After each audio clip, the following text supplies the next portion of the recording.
Keluarga wartawan Tribrata TV Sempurna Pasaribu melaporkan dugaan keterlibatan oknum TNI AD dalam kasus pembakaran rumah wartawan Tribrata TV Sempurna Pasaribu ke Pusat Polisi Militer Angkatan Darat.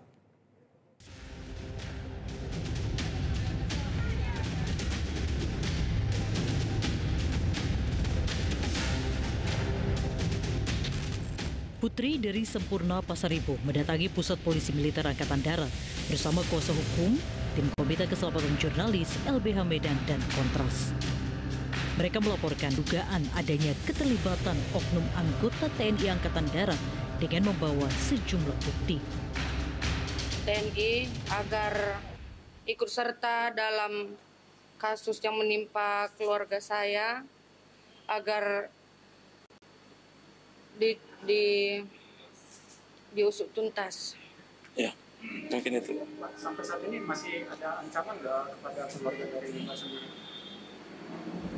Belum ada. Adapun bukti yang dibawa itu berupa bukti pemberitaan yang ditulis almarhum. Kuasa hukum juga membawa bukti percakapan yang meminta bantuan perlindungan kepada kepolisian serta panggilan telepon yang diduga dari oknum TNI meminta berita yang ditulis almarhum untuk diturunkan. Yang pertama adalah bukti pemberitaan yang diberitakan oleh almarhum Sempurna Pasaribu.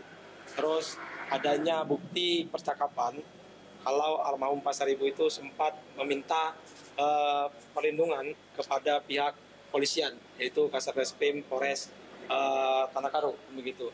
Ada juga percakapan kalau tentang adanya telepon beberapa kali dari yang kita laporkan ini, terduganya itu yang keterlibatan anggota TNI itu kepada Pimretnya untuk melakukan takedown pemberitaan yang sebelumnya dilakukan.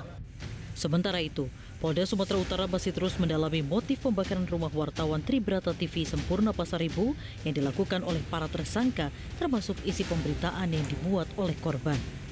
Kabid Humas Polda Sumut Kombes Pol Hadi Wahyudi menyebut nantinya dari penyelidikan akan diketahui apakah isi pemberitaan yang dimuat menjadi alasan para tersangka melakukan pembakaran atau ada hal lain di luar isi pemberitaan.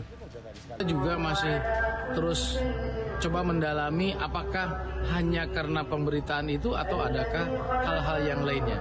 Jadi kita tunggu proses pendalaman yang dilakukan oleh penyidik untuk kita bisa menyimpulkan motif yang terkandung di dalam peristiwa ini. Untuk sementara Pak, motif yang lain kita masih mendalami semuanya. Polisi telah menetapkan 3 tersangka atas kasus ini. Tersangka B sebagai dalang dan memberikan upah kedua eksekutor, yakni tersangka SYT dan RAS. Tersangka B juga diketahui memberikan upah ke masing-masing eksekutor sebesar Rp1 juta per orangnya. Tim Liputan Metro TV. Jelajahi cara baru mendapatkan informasi. Download Metro TV Extend sekarang.